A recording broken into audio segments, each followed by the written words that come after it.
The plane hummed gently in the night sky, gliding high above the Atlantic Ocean. It was an ordinary flight from New York to London, packed with business travelers, families, and students heading abroad. Among them was Emily Carter, a 21-year-old college student from Boston, who sat quietly in seat 17A by the window. Her headphones dangled around her neck, though she wasn't listening to music. Instead, she was staring at the endless darkness outside, the stars glowing faintly above the wing. Emily wasn't anyone special, at least that's how she saw herself. A literature major in her junior year, she had been nervous about this trip for weeks. It was her first solo journey across the Atlantic, a semester abroad program that promised adventure, but carried the weight of leaving home behind. Her mother had cried at the airport, her father had hugged her tight, and her younger brother had simply told her to go write some stories worth telling. Now, somewhere over the ocean, she felt small and restless. The passengers around her were a blur of tired faces. A businessman typed on his laptop. A young couple shared earbuds and whispered to each other. A child clutched a teddy bear, already asleep. Emily tried to lose herself in the ordinary, to believe this flight was like any other. But destiny often arrives without warning. The calm shattered when the overhead speaker crackled. At first, it was only a faint static, then a voice filled with urgency. It wasn't the usual calm reassurance of a captain giving weather updates or arrival times. It was different, raw and panicked. "This is your captain speaking." The voice broke off for a moment, replaced by muffled background noise. "We've lost the pilot." The words hit the cabin like a lightning strike. For a moment, no one moved. Then chaos erupted. Gasps, cries, questions poured out. Flight attendants rushed up and down the aisle, their professional calm strained to the breaking point. Passengers leaned out of their seats, demanding answers. Emily froze. She replayed the words in her mind. Lost the pilot? That couldn't be real. Pilots don't just disappear. Maybe she had misheard. But then the intercom clicked again, the same shaken voice repeating, "Ladies and gentlemen, remain calm. The captain is incapacitated. We're doing everything we can." Her heart raced. She clutched the armrest as if the plane itself might slip away beneath her. The idea that the person guiding them through the night sky was suddenly gone seemed impossible, absurd. Yet the fear in that voice was undeniable. Her mind flickered to her father's words when she had told him she was afraid of flying. The people in that cockpit train their whole lives. They're the safest part of any flight. But now, that certainty was gone. The plane trembled slightly in the wind. A flight attendant's voice cracked as she tried to calm a frightened mother. A man in the back shouted, "What's happening? Who's flying this thing?" Emily felt her stomach turn. It was chaos, and she was just a college student. Ordinary, unremarkable. She couldn't fly a plane. She couldn't even parallel park without sweating. But somehow, deep inside her, a voice whispered that this night would not let her stay ordinary. The minutes dragged on like hours. Fear settled over the cabin like a heavy fog. Emily tried to breathe evenly, but her chest tightened with every shallow gasp. She remembered reading once that time feels strange during crises. Stretched, distorted, endless. Now she understood. The intercom clicked again, this time with a new voice. It was trembling but trying to sound steady. "This is First Officer Daniels. The captain has suffered a medical emergency. He is unconscious and we are attempting to stabilize him. I will be piloting this aircraft." The cabin buzzed with nervous whispers. A few people clapped weakly, grateful at least someone was in control.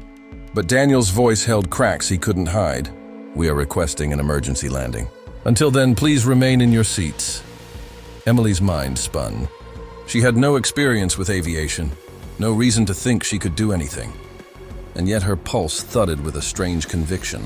She wouldn't just sit here. Something inside her, something she didn't recognize, told her this was not just the flight where she crossed the ocean for college. This was the flight where her life would change forever. She unbuckled her seatbelt, ignoring the alarmed look of the businessman beside her. "Where are you going?" he demanded. "I don't know," she answered honestly, her voice thin but firm. "But I can't just sit."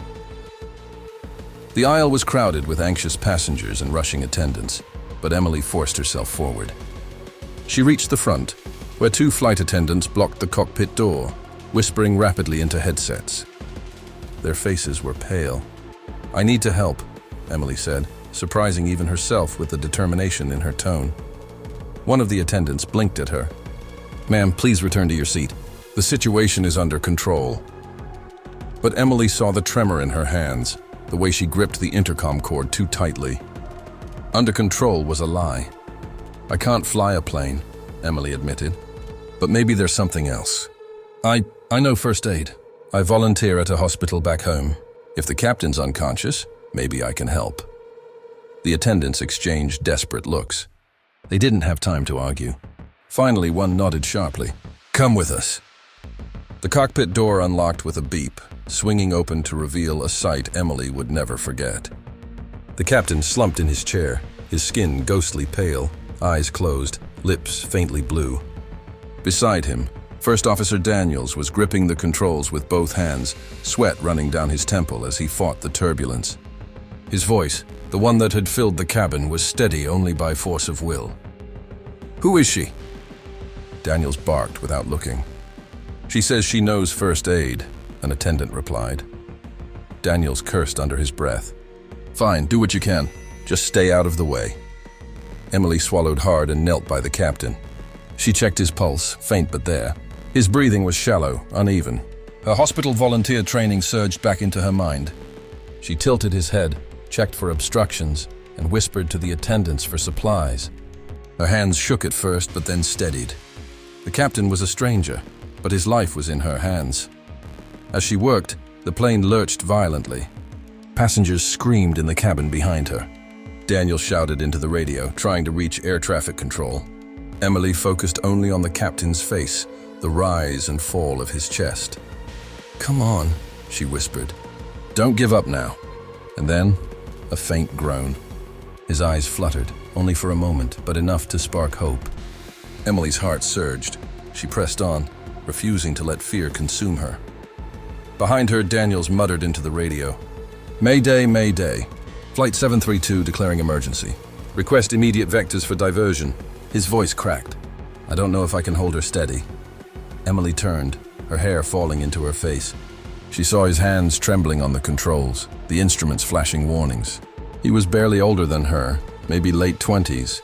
He looked terrified, trapped between duty and despair. In that moment, Emily realized this crisis wasn't just about saving the captain. It was about saving everyone, all 200 souls aboard. And for reasons she couldn't explain, she knew she couldn't stay just a helper on the floor. Somehow, she was about to step into a role she had never imagined. The storm hit.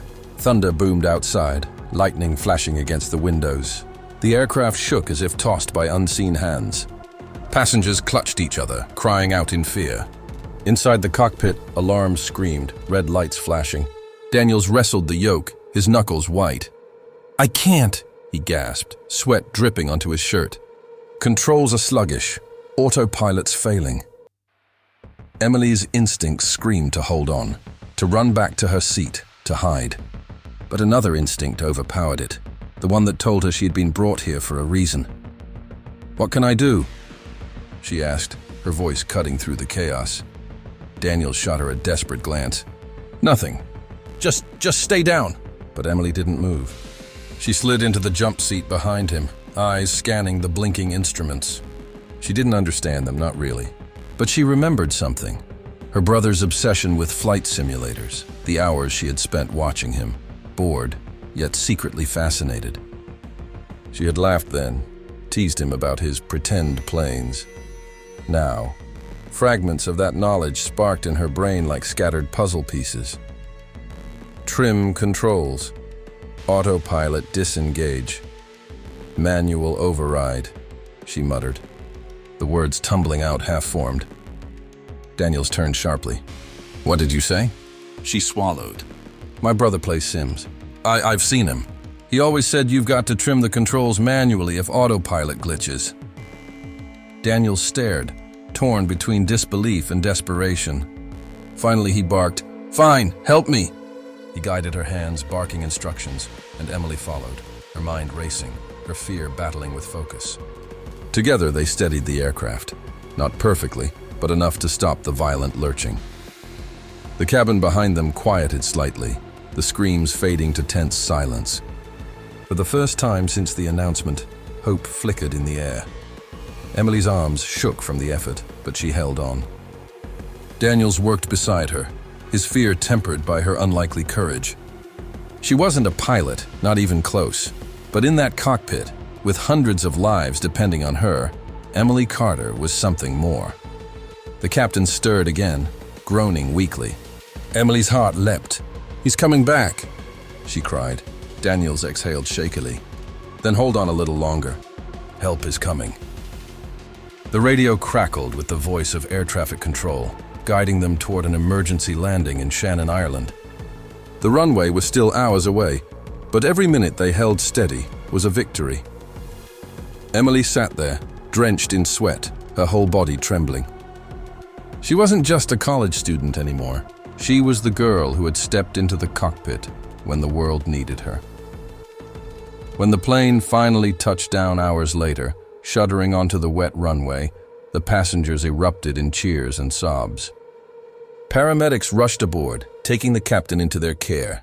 Daniel slumped in his seat, utterly drained, and Emily, ordinary Emily, sat frozen, tears streaming silently down her face. The headlines would later call her a hero. They would write about the college student who had helped save 200 lives at 35,000 feet. But in her heart, Emily knew the truth. She had been afraid. She had been ordinary. But when the voice cried out, "We've lost the pilot," she had answered. And nothing would ever be the same again.